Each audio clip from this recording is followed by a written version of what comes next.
Hello students, how are you? Hope you all are fine. Now without wasting time, let's come to our today's topic, the divine image from the English Reader book of DAV class 8, written by William Blake. He was born on 28 November 1757 in London and died on 12 August 1827. He was an English poet, painter and printmaker. The Songs of Innocence, Songs of Experience, and The Marriage of Heaven, etc., are some of his notable works. Children, image means chhabi, chitra, or divine means divya. So here we are going to discuss about a picture which is like God or a picture of God himself. Divine image मतलब ईश्वर की छवि जो हमारे mind में होती है, सर्वशक्तिमान ईश्वर के रूप में हो या फिर as a creator of the universe और या फिर हमारे फादर के रूप में।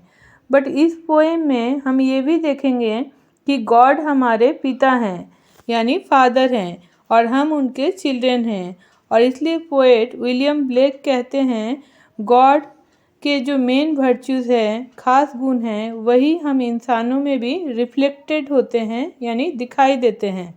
Now let's move to the poem. First of all let's read this very beautiful poem by William Blake. The divine image. To mercy, pity, peace and love all pray in their distress, and to these virtues of delight return their thankfulness. For mercy, pity, peace, and love is God, our Father dear, and mercy, pity, peace, and love is man, his child and care. For mercy has a human heart, pity a human face, and love the human form divine, and peace the human dress. Then every man of every clime that prays in his distress prays to the human form divine, love, mercy, pity, peace, and all must love the human form in heathen Turk or Jew, where mercy, love, and pity dwell, there God is dwelling too. Students, when we go through the poem, we see that the qualities mercy, pity, peace, and love, the first letter has been written in capital letter because these are the divine qualities. And whenever we write anything about God, we write it in capitals. This poem has been taken from the Song of Innocence, a collection of poems written by William Blake. Now I am going to explain you the meaning of the poem line by line. So children, be attentive. The divine image. To mercy, pity, peace, and love all pray in their distress, and to these virtues of delight return their thankfulness. मतलब जब भी हम कोई तकलीफ़ में होते हैं, कोई मुसीबत में होते हैं, तब हम उस परम पिता की प्रार्थना करते हैं जिनका स्वरूप है मर्सी यानी क्षमा, पिटी यानी करुणा, पीस यानी शांति और लव यानी प्यार। और ये वो गुण हैं जो हमें एक्चुअल में आनंद देते हैं, क्योंकि माफ़ करना, किसी के दुख में पेन फील करना और जो दुख में है उसके दुख को कम करने की कोशिश करना, उसे कंफर्ट देने की कोशिश करना, शांति से रहना, और जब हमारा मन शांत हो और जब हम सभी से प्यार करें, पूरे यूनिवर्स से प्यार करें, हमारे अंदर प्यार का एक फ्लो हो, तभी हम एक्चुअल में आनंद को पाते हैं। जब हम परमपिता ईश्वर से प्रार्थना करते हैं तो परमपिता के ये गुण हमारे अंदर भी जागृत होते हैं और हमारे प्रॉब्लम्स का अंत करते हैं, और तब हम गॉड को थैंक्स बोल के अपनी कृतज्ञता जाहिर करते हैं। For mercy, pity, peace and love is God our father dear, and mercy, pity, peace and love is man, his child and care. अब इस स्टैंजा में पोएट कहते हैं ये जो क्षमा है, करुणा है, शांति है और प्यार है, वही ईश्वर है। यानी अगर कोई हमें गॉड को डिफाइन करने को कहे तो पोएट कहते हैं क्षमा, करुणा, शांति और प्यार ही हमारा प्यारा फादर है, हमारा गॉड है और हम उसी ईश्वर की संतान हैं। इसलिए ये जो गुण हैं, वर्च्यूज़ हैं, mercy, pity, peace and love, ये इंसान के भी गुण हैं। या फिर इसे ऐसे भी कह सकते हैं, जब हम हमारे अंदर क्षमा, करुणा, शांति और प्यार इन गुणों को जागृत करते हैं, तभी हम सच्चे अर्थ में ईश्वर के प्यारे बच्चे बनते हैं। For mercy has a human heart, pity a human face, and love the human form divine, and peace the human dress.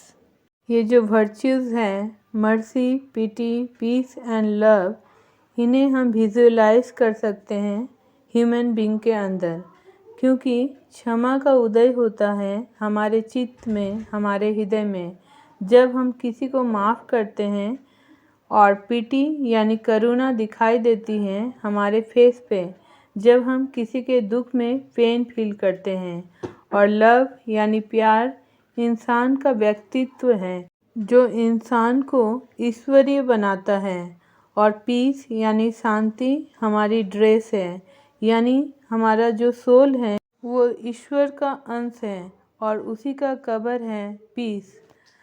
As we are the children of God, हम भी शांति स्वरूप हैं। जब कोई सच्चे संत को हम देखते हैं तो हमें ये समझ में आता है कि वो बहुत ही सिंपल कपड़ों में होते हुए भी उनका तेज, उनका ऑरा अलग ही होता है। Then every man of every clime that prays in his distress prays to the human form divine, love, mercy, pity, peace. इसलिए कोई भी इंसान, वो किसी भी क्लाइमेट का क्यों ना हो, यानी वो अर्थ के किसी भी पार्ट को, किसी भी कंट्री को बिलोंग क्यों ना करता हो, लेकिन जब भी मुसीबत में वो प्रार्थना करता है तो वो एक्चुअल में प्रार्थना करता है इंसान के उस दैवीय रूप का, जिसके वर्च्यूज़ हैं love, mercy, pity and piece.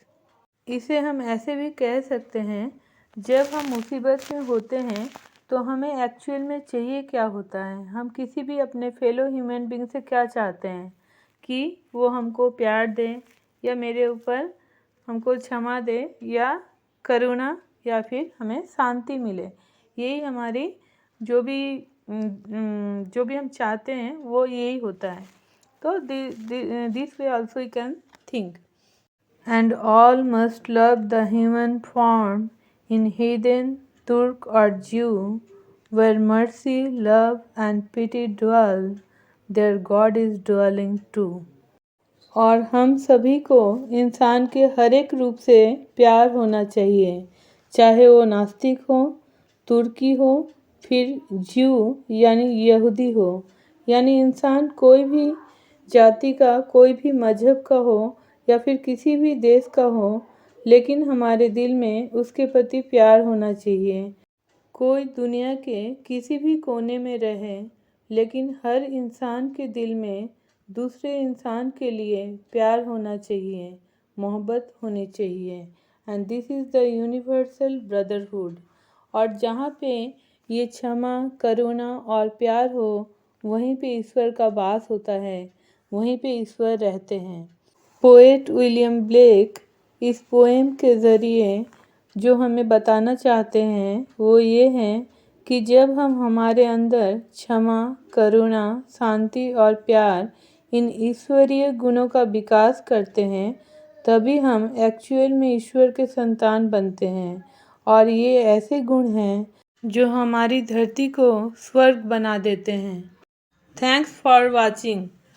Children, if you like my video, then don't forget to like, share and subscribe, and please press the bell icon so that you can be notified whenever I upload a new video. Bye बच्चों, मिलते हैं next video में।